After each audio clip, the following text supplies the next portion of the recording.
Hey everybody, I'm Francesca Maxime, and this is Wise Girl for June 18th, 2018. And I have a really special guest here today, Dr. Mark Epstein.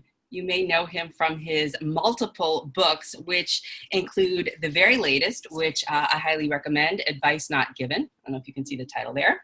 And also the others, Open to Desire, which I really like because it talks a lot about sort of the difference between desire and craving or clinging, and Thoughts Without a Thinker, which is, who is this that is doing the thinking? Or what is this? Or what is this phenomenon known as thinking? Anyway, he is a psychiatrist in private practice in New York City, author of a number of books, like I mentioned, about the interface of Buddhism and psychotherapy. And his other books also include Going to Pieces Without Falling Apart, Psychotherapy Without the Self. His newest work, The Trauma of Everyday Life, will be published, whoops, this is old, in August of 2013, but I read that too. That was old. He received his undergraduate from Harvard and is currently clinical assistant professor in the postdoctoral program in psychotherapy in New York University. I don't know if that's old too. Bottom line is, you're here in New York, you're here with us right now on Wise Girl, and I am really thrilled to be with you today. So Mark, thank you for your time. Thanks a lot. Nice to be here. Likewise. So, starting where we are, as we often do with mindfulness practice and just with the coming into presence, you have seen folks from all walks of life for decades, but you started with your own practical, inquiry by doing a retreat back in the day. From what I understand, from what you've shared during your teachings. And I would like for you to just start with a glimpse into what made you curious in the first place. What did you learn when you sat in your first extended retreat that then made you want to keep on going with this path and then share this version of Eastern and Western commingling psychology to the world? Sure. Well, initially, I wasn't really making any distinction between Eastern stuff and Western stuff in terms of what I was curious about. I think I was curious about myself. I had a very unclear picture of myself, who I was, what I was, where I was going. I had some vague sense that therapy might be helpful, or that I might be drawn to doing that kind of work, but I didn't really know what that kind of work was. So, but I was interested in psychology and sort of orienting myself that way. And I got pulled into a history of religion class in my first semester in college. So I was, 18 years old. I had no intention of taking that course. I wasn't interested in religion. I grew up in a kind of atheistic, academic, Jewish family, but without much Judaism. But the Buddhism in that course, there was something there that spoke to me right away. So I latched on to Buddhism as a kind of psychology of the mind, hoping that it would help me understand myself and my own anxiety, I think, more. And that led me various places that maybe we can talk about. It led me to writing all of these books. But I wasn't only interested in Buddhism or in meditation or in mindfulness. I was also drawn to Western psychotherapy and needed it and made use of it. So I've been interested for all these decades, as you put it, in how those two traditions can commingle and help each other. So that's where I'm coming from. Yeah, that's beautiful. And I really do think that they are beautifully interwoven in terms of the tapestry of well-being, that there are some things that one can offer that the other can't, and some things that are more sort of explained via science, if you will, that sometimes are inexplicable in a spiritual realm.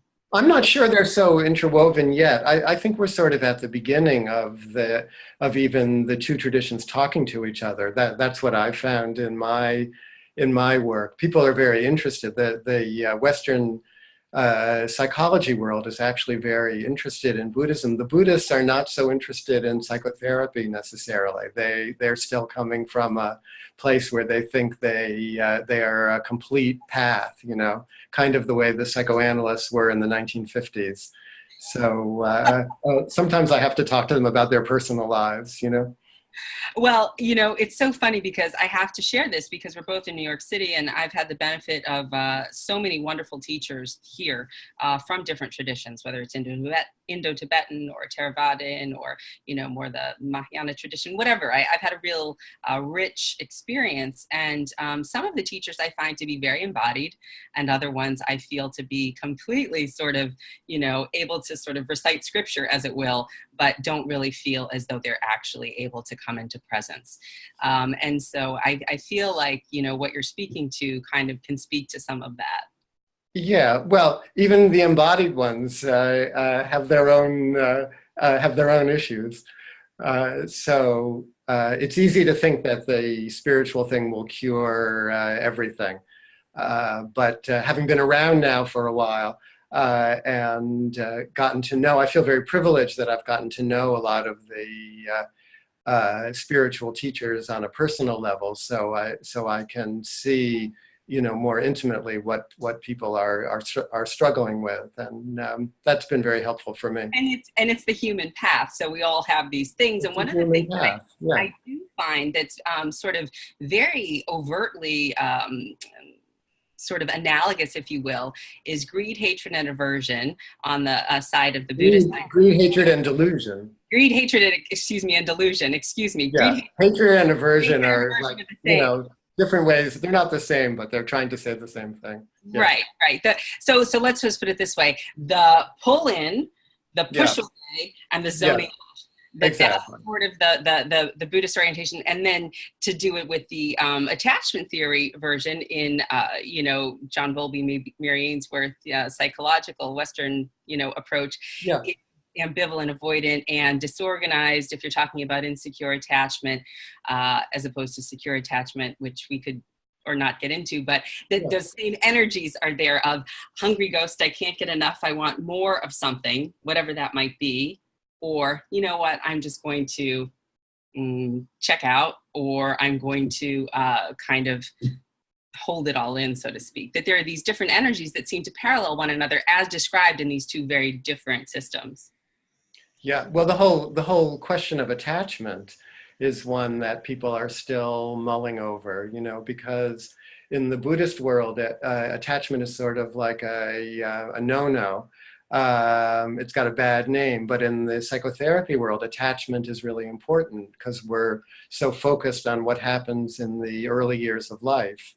And if the baby, if the infant, if the child doesn't make a good enough attachment to the parent, then they're sort of lost, you know, or confused. Or from the Buddhist side, we might say deluded. So I've spent a lot of my time trying to figure out, you know, is the attachment that the therapists are talking about the same attachment that the Buddhists are talking about? Is the desire that the Buddhists are saying is bad you know, the same desire that we're sort of cultivating in a healthy personality and psychotherapy? Is the ego, you know, what is the ego? Do we want it? Do we need it? Or do we not need it? So those have occupied me for a long time, trying to figure all of that out. Well, one of your colleagues that you were teaching with when I saw you about a month ago, Sharon Salzberg, I was she was teaching with Dan Siegel the other day, and you know, I was with them for that day. And one of the things that she said with him, because he does a lot of attachment research and whatnot, what she seemed to say was, and I'm paraphrasing here, was that it seems as though in Western psychology, to have secure attachment would be analogous to having non-attachment in Buddhist psychology. Well, that's an interesting way for her to frame it. Maybe I might think to have secure attachment from a Western point of view makes meditation a little bit easier. You know, you might have to face less intense kind of anxiety or panic within your own body and mind when you're sitting with yourself. But very few people really have secure attachment, in my experience. I talked about Sharon in the Advice Not Given book. Sharon wrote in one of her books called Faith. She wrote very, very personally, which most of the Buddhist teachers don't do. And that's my favorite thing of hers. She wrote about when she was a little girl, and she was sitting with her mother, and her mother started to hemorrhage. Sharon was about 9 years old and dressed in her ballerina costume and watching their favorite show on TV. And her mother started to hemorrhage, and Sharon had to call a doctor, and her mother got rushed out in an ambulance and died. And Sharon never saw her again. And her father had mental health issues and tried to kill himself. And, she was raised by her grandparents. So Sharon is like a beautiful example of insecure attachment as we talk about it in Western psychotherapy, because of all the important beings in her life that she lost. And she writes about how confused she was on the inside.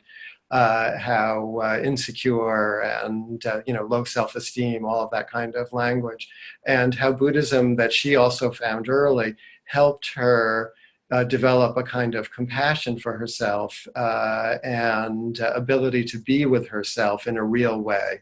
She talked about how she, in order to survive, which is common in trauma, she had to shut the door on herself. She had to close herself off from any kind of feeling, not just the traumatic ones, and that Buddhism actually helped her open to herself in a real way. So she knows what she's talking about. Absolutely. Again, it's often said that the crack is where the light gets in, right? I mean, that our trauma, ways that we have to offer. In a certain way. Yeah. We wouldn't wish it on anyone, and yet, No, but it happens to everyone. That's I always say, if you're not suffering from post-traumatic stress disorder, you're suffering from pre-traumatic stress disorder, because old age, illness, and death, if nothing else, will come sometime. So we're all a little scared of that. Yeah. Well, you started this by saying that, your own anxiety brought you into the meditation retreat. And I think that's, based on a lot of things, just the way the world has continued to move rapidly. I think George Mumford says we're like 10 years ahead of what our brains can actually sort of process because of our technology and all this stuff, so that we're moving so rapidly. It's just really hard to just sort of know how to assimilate everything. And yet with Buddhism, one of the things that I found in terms of my own traumas and my own recovery and my own ability to kind of be present, that's been really profound for me, was this whole concept of basic goodness, and this whole idea of having what Dan Siegel would call in mathematical terms, I think, the plane of possibility, and just having this opportunity where, when we are looking at things with the basis of, as some would say, Buddha nature or something like that, and we're looking at it through the lens of conditioning or programming or adaptive behavior, in psychological terms, affect or whatnot, that we can work to improve, switch, change, see differently, relate to these things, coming from this presence of basic goodness, as opposed to this shame state spiral of, I am the bad person, I am everything that's wrong, it's all me, as opposed to, oh, I learned these things for survival, and there's still the me here, that when I start to take away these things, the actual presence can kind of come to fruition or shining or whatever you want to say. Can you speak a little bit about that in terms of? Well, I think what you're saying is right, that the great gift of the Buddhist view of the human mind is that there is basic goodness, and that some capacity to love and to be in a state of equanimity is really intrinsic to our nature.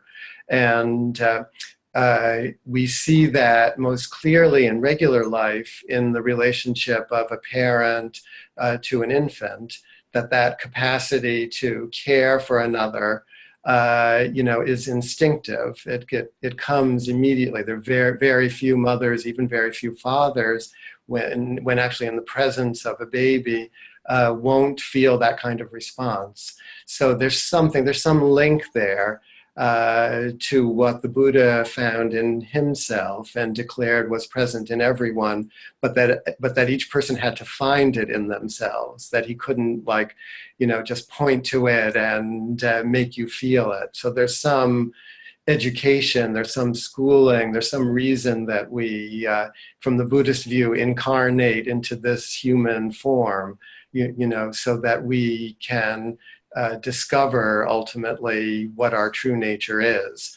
The ego, the Buddhist ego, and even the Western psychoanalytic ego doesn't really understand, what we're doing here. The ego grows out of, when we're about 3 years old, 4 years old, and the mental apparatus starts to kick in so that we can think about who we are in relationship to the world. The ego comes out of the intellect and is trying to understand all the time, like what to do, how to survive, how to regulate one's own inner states with the demands that come from the external world, parents, school, etc. So the ego is like born of confusion and supported by the intellect, and we need it, but we rely on it too much. We think that's who we are. The great thing about Buddhism, I found, was that it suggested, oh, you're not who you think you are. It said that to me. And that became something that somehow opened doors for me into who I might be if I wasn't who I thought I was, Yeah, no, I love that. And I love how it's all going back to direct experience, right? So from the Buddhist perspective, it's more like, listen, don't take my word for it. See if you can't find within yourself that opening when your heart has just been there and been available. Or, if you don't have some aspect of that maybe we pass by because of our negativity bias or our ego or whatever it is, that we forget to remember that that's also a part of us. Well, then that becomes something that a therapist can use, with another person in therapy. Because if a therapist has that basic view, it's sort of akin to, I think, what Jung might have been talking about individuation, that we all have a path, and that, but we don't know what that path really is. We can only discover it kind of one step at a time.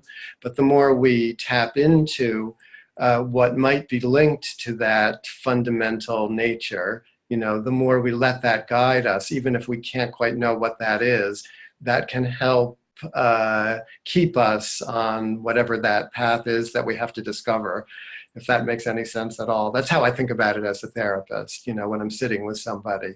I can kind of feel who they might be if they let go of some of the defenses that they're using to, cope with who they think they are. Yeah, I find that so beautiful. And for some, there's more of this sort of direct path, and there's others more of the incremental path, if you will, as they would talk about in Buddhism, right? Like more the Indo-Tibetan tradition sometimes versus the perhaps Theravadan traditions.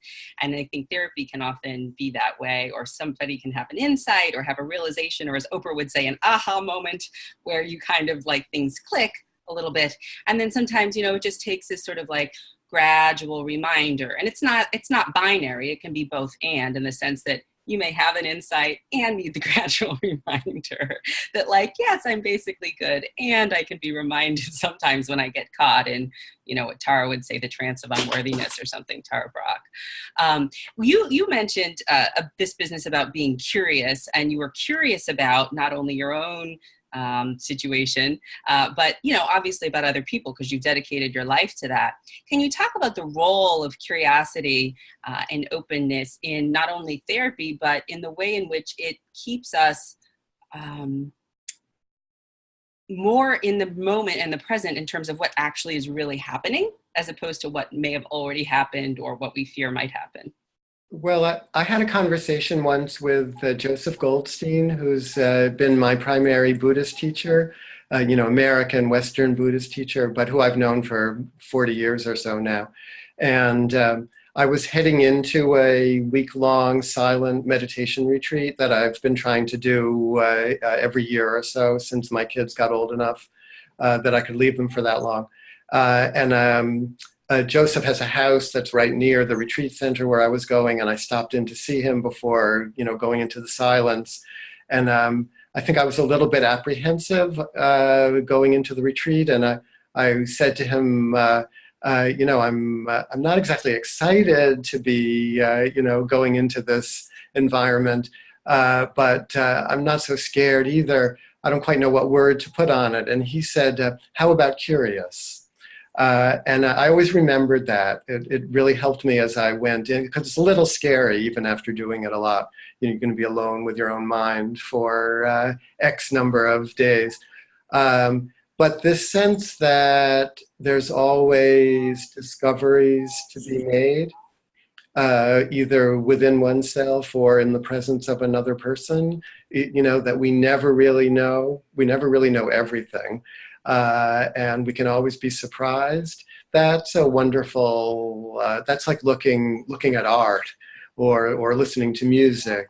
I think that's a lot what culture gives us in another way, that it taps into that sense of curiosity that I think is part of what the Buddha is also talking about. Yeah, you said two things there that I want to circle back on. One is I actually just sat with Joseph in February, which was really terrific. And yeah, that's a wonderful opportunity. It was, and I was very grateful to do that. Yeah, And he comes alive in those environments, so he really loves it so much. well, he's been so dedicated to it, again, for his own, he started on his own path. So he's relating the idea of watching the mind, and then, watching your thoughts. And then, I remember in our interview, just as just a personal anecdote, in February, just a couple months ago, I was kind of feeling, I don't know, like pretty balanced and, pretty okay during the retreat. And it sort of came down to like, right, so what is this all about? And then we were like, yeah, the knowing. And then it was like, okay, bye. And so, What do you mean? What do you mean it came down to the knowing? sort of like in a non-dual way, right? Yeah. So, What do you mean?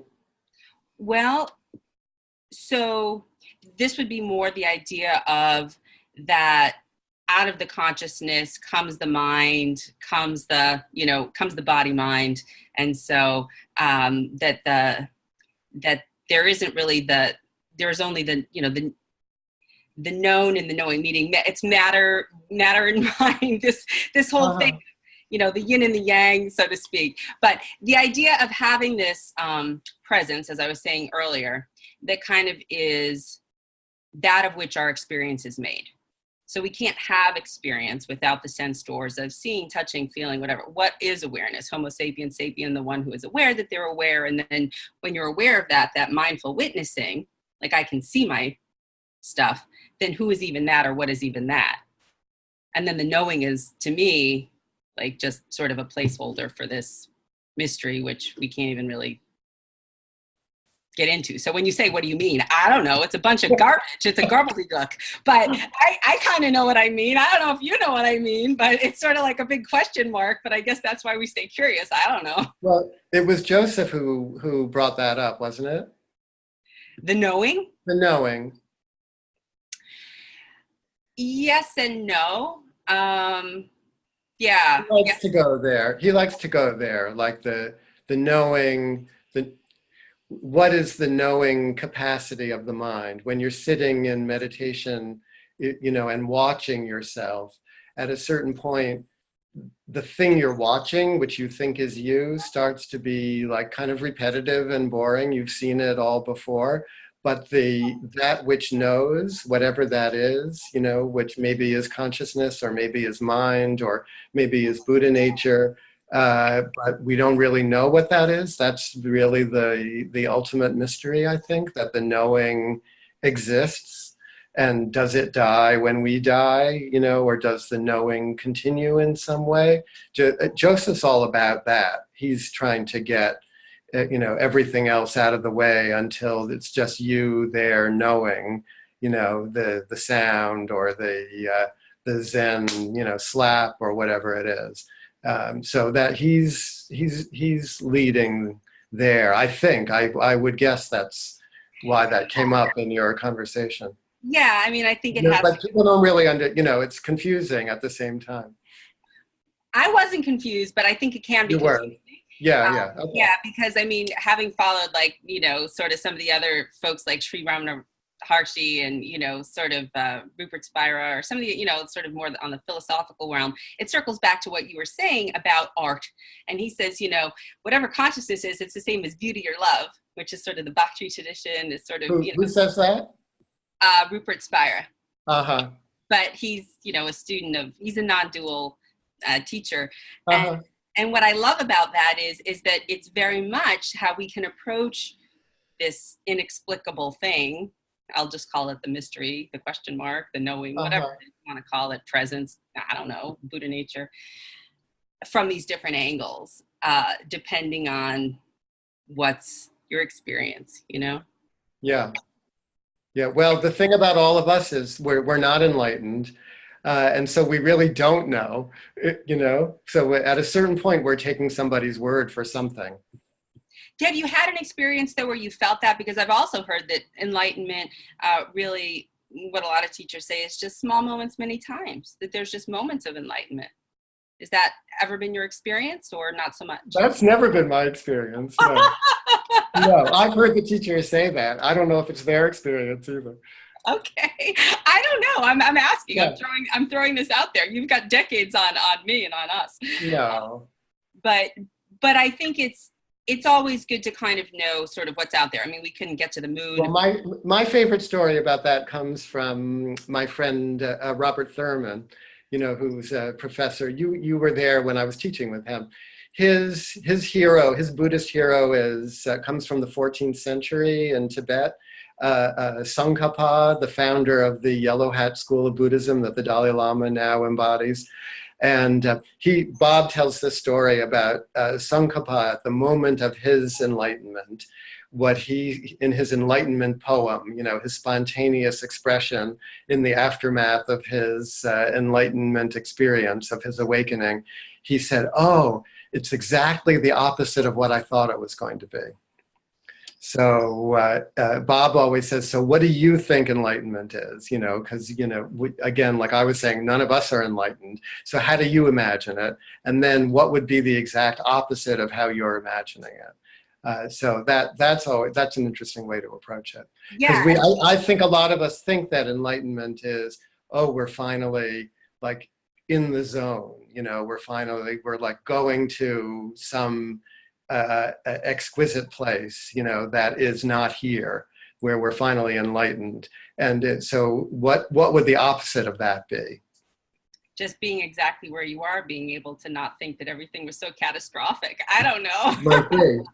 Something like that. No, it might be. It's some kind of relational something where you start to experience yourself not as a problem, but as part of the solution, Not as a problem. Experiencing yourself not as a problem. I love that. And you were speaking earlier about your role as a clinician, as a therapist, and you were alluding to sort of the resonance and the ability to be present with someone in terms of working with some of that. Can you talk about the relational aspect of the ways in which therapy, and maybe even Buddhist teachers, like you were mentioning, Joseph, how that can really help someone sort of feel like, they're, whatever, I'm loved. And, with that love, that sort of gas in the tank to kind of keep going. Yeah, I don't think about it so much as, yes, I'm loved, but more that I'm capable of love. I think that's, people want to be loved by their therapist, of course, and they want to be affirmed by the therapist. That there's a natural thing in all of us that's seeking affirmation and seeking relationship. So in therapy is very important in looking at that, helping with that. But I think to create a space in therapy or even in meditation where our own inherent capacity for love starts to manifest, that's the most reassuring thing that can happen, I think. And I think that would be back to the Buddhism part. I think one of the main teachings was, or one of the primary teachings is generosity. And that means obviously does in many ways have a generous heart toward yourself and others, not just to others, but, you know, to be, as you were saying earlier, the compassion toward self, toward one being on the path and sometimes being off the path and then being on the path. Yeah. Well, the Buddhist thing is all about balance, which I've always really liked. So the balance of wisdom and compassion, you know, that's like you hold the two things. So then they talk about idiot compassion, you know, where you've cultivated the generosity, but without the wisdom. And that's in therapy terms, we see that in what's called enabling relationships, you know, around addiction a lot, or people who self-sacrifice maybe too much in the hopes that just by being generous, just by being loving, they can fix everything. And that's I've seen that. I saw it in myself even as a therapist, but you see that in people who go into therapy a lot, that feeling like if they can just give that kind of loving awareness, loving attention to the client, that should be enough. And unfortunately, it turns out not to be. You know, you need some degree of confrontation and clarification and wisdom, and if you're really going to help somebody, or if you're going to help somebody help themselves. Right. I love that, because oftentimes it seems as though in my experience with therapy, some of the best parts of working with the therapist have been sort of like that reparenting. I mean, you learn to reparent yourself eventually, but that you're kind of holding the space where the person is boundaried, right? So they have like you're saying, the wisdom of this is okay, this is not so okay. Like I have an issue with this, but not. So it's the rupture repair kind of from attachment theory in a way where we can circle back and I'm still present with you, not abandoning you, not rejecting you, but we're holding this space together and we're teaching each other how to be relational in real time in this therapeutic environment. It's not just like I'm telling you what to do, or, you know, as a therapist, and you're getting all of that. Yeah. Well, I wrote this book called Advice Not Given, which was trying to talk about that, you know, which is actually full of advice. But which is right here, which is the latest one, which I recommend, and I recommend it. It's great. Yeah, no, I wasn't trying to pitch it. I'm just like, but that notion of how much as a therapist how much advice can you give, and when does giving the advice get in the way, and how much advice do people really want? I started to find that actually I give advice freely, and mostly people don't want it and don't take it. So that kind of freed me up to give a little more, because people take what they need and leave the rest, you know? Right. That's the 12-step saying. You know, you talk a lot about trauma. The trauma of everyday life, I think, is one of your titles. And I love that title because it sort of talks about, in a way, post-traumatic stress is just being part of what we are dealing with. And it doesn't have to necessarily be from a catastrophe like a car accident or Yeah. Well, what I was trying to say with that was not to diminish what we call the big T traumas that not everyone has to face, you know, like rape or war or terrorist things or shootings or what, you know. I mean, there are really horrible things that happen to people. But I think the point I was trying to make there was that those of us to whom those things don't happen tend to, out of self-protection, try to keep ourselves insulated from those other kinds of traumas, so that we make a division as if we can't really understand how anyone could deal with those things. And that shuts off the empathy, you know, when really we're all going to face some kind of threat, you know, to our physical integrity, even if it's only through illness and eventual death.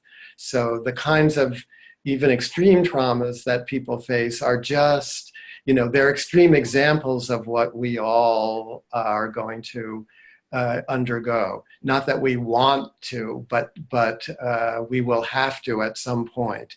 So we don't have to close our hearts off quite so much to those people who are really suffering in ways that we're not.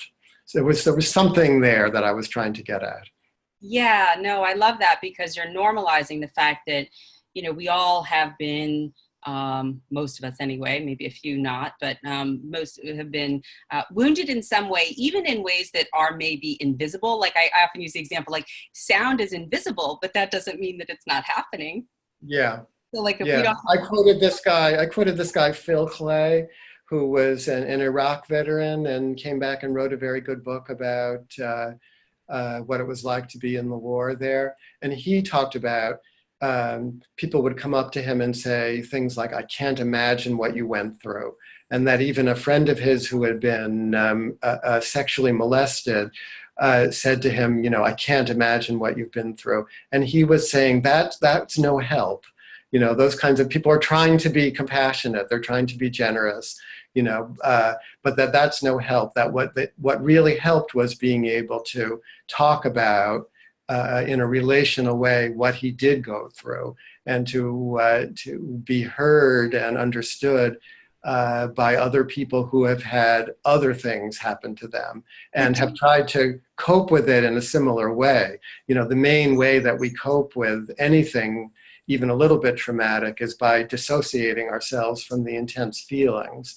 And we're scared of those feelings. And a lot of what happens in therapy and in Buddhist meditation is that we're making room to bring the capacity for those feelings, to the tolerance for those feelings, to bring that back.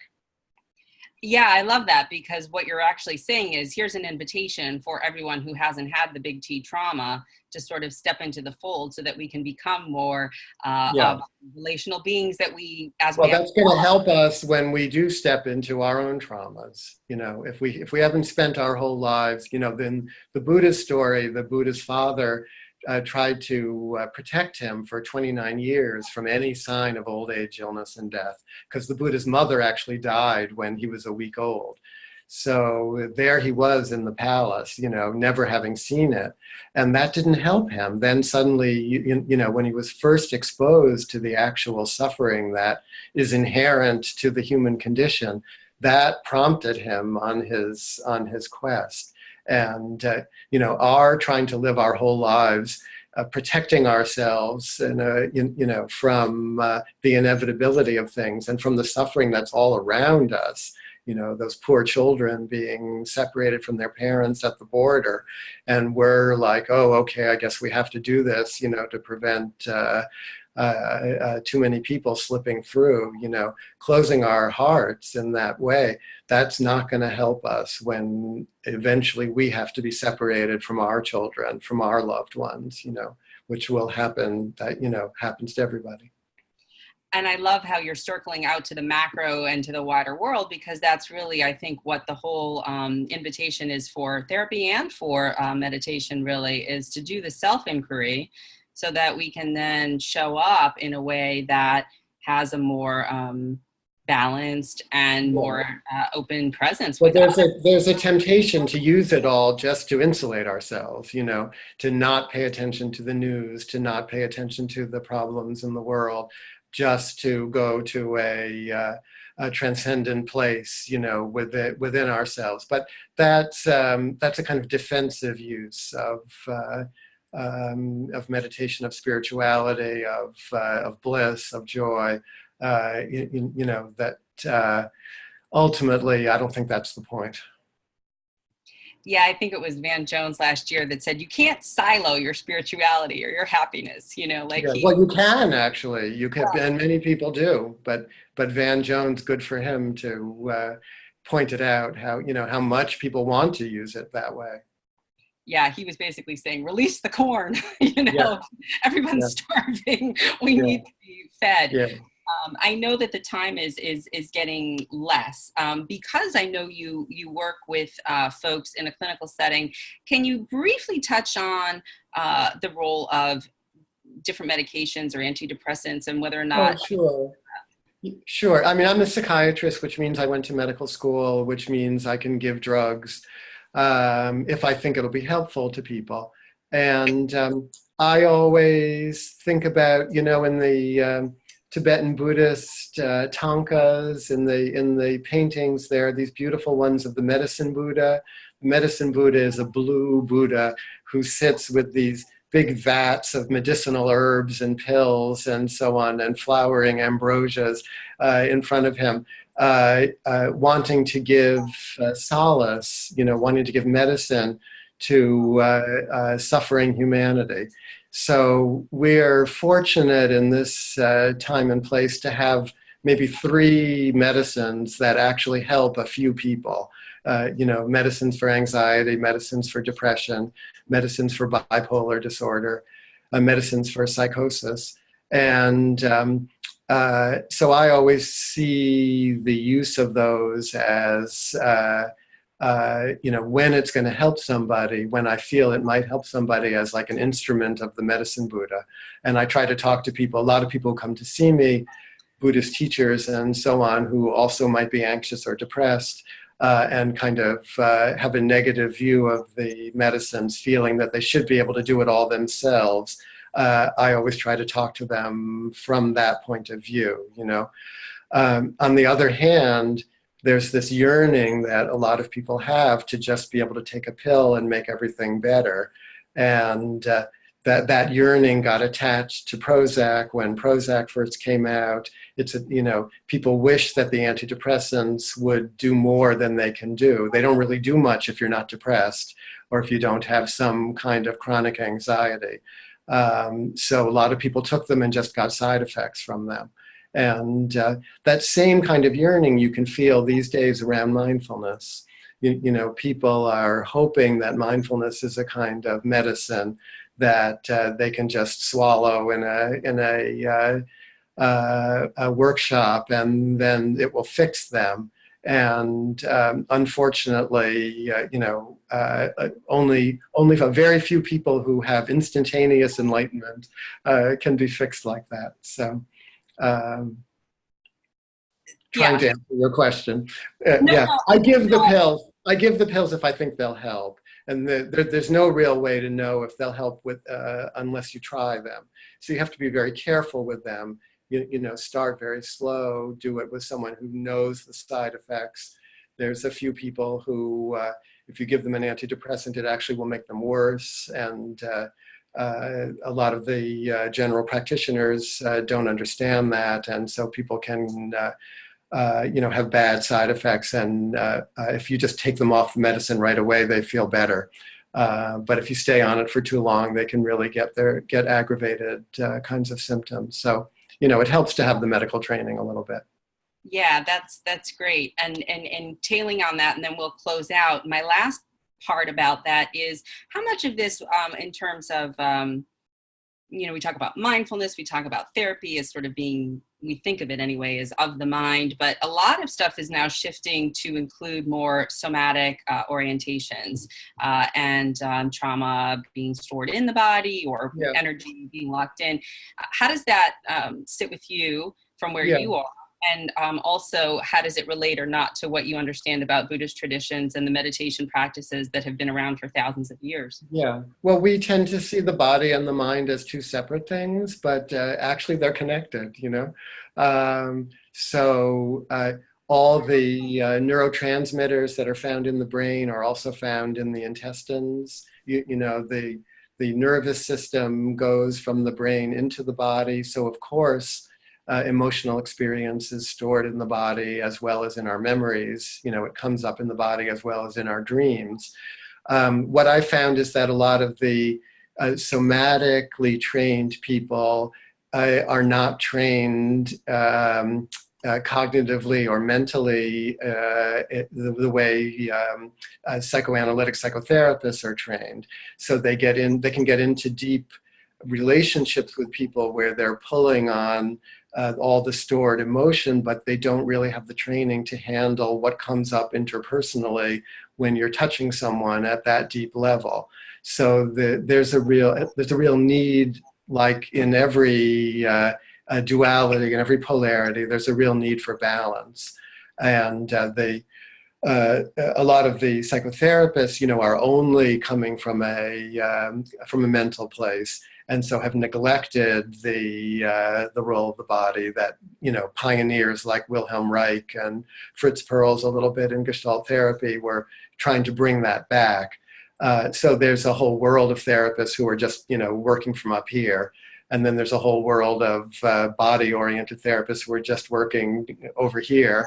And eventually, we'll get to a place where we can do both. Where it's all getting to a point where it's integrated. I think that's what they say is really well-being, is having a cohesive narrative or integration, I think, Dan. Yeah, or that it's up to the individual. Maybe the therapist doesn't have to be so integrated, but the individual has to find a way to make use of body-centered practices, to make use of psychotherapy, to make use of meditation, that we're not a simple puzzle to unpack, and we need all of these disciplines. And to think that one guru, one therapist, one teacher can unlock the whole thing for us, I think probably is mistaken. Yeah, it would be nice. That's what, it would be. It would be. Or maybe that's how people get in trouble. Like, did you see that Netflix documentary about Rajneesh called Wild Wild Country? Oh no, maybe should I check it out or not? Oh, you should definitely check it out. I mean, that was like, people thinking that one person, one group, one way had the answer, and it got a lot of people deep into their own unworked through stuff, Well, that's what happens. I think that that's a great note to end on, is that, I often have joked that by the time I finished all my practices, half my day would be gone. I'd be doing my mindful writing, my yoga, my meditation, my walking, all of these different things, my positive neuroplasticity, my gratitude list, my whatever it is, No, it just comes down to physical therapy. By the end, you're just doing physical therapy. I just I'm like, oh really? Do I really need this much help? And then I'm saying, well, and the analogy that I say is like, well, maybe I'm a sunflower and I'm not a cactus. Like, I'm just the person that needs more of these things, and to the degree that I can do more of them, the more balanced I'll feel, and to the degree. I mean, you're saying what I'm saying. I mean, I think every person has to find their own discipline, and everything is a discipline. And we all don't need everything, but we're all on an individual path where we have to, do our best to figure it out. And we keep, making mistakes, using up one thing, finding the next thing.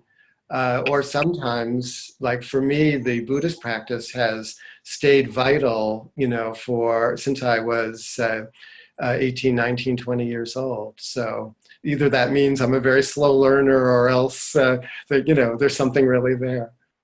Have you met anyone who is enlightened, in your opinion? In my opinion, there's people who I would like to believe are enlightened who I've met. Sure, yeah. Well, okay. But I could be wrong. Well, I know, in your experience, in your opinion. Usually the enlightened people won't tell you. So so it's more in the feel of of what the interaction is like. And so there could be, the enlightenment could come in a hidden package. It's rare that that the guru in the Rolls Royce is actually the enlightened being that you're seeking, That's so funny. I think I'm going to have to leave it there. Reminds me of something Krishna Das says, and he says, when they say they know it, and you started with this, when they say they know what they're talking about, run in the other direction, in a way, again, paraphrasing. Well, Dr. Mark Epstein, you're really a gift to so many people, and lovely that you do look at things with these multiple, perspectives, which I think is so valuable, because again, there's different ways of looking at things. This is Advice Not Given, which is the latest. And again, like I said, Open to Desire, Thoughts Without a Thinker. Go to your local bookstore, Amazon. I'm sure you can find them. Dr. Mark Epstein, thanks so much for joining us on Wise Girl You're today. welcome. Thank you so much. My pleasure. Really appreciate it. Take care. Bye.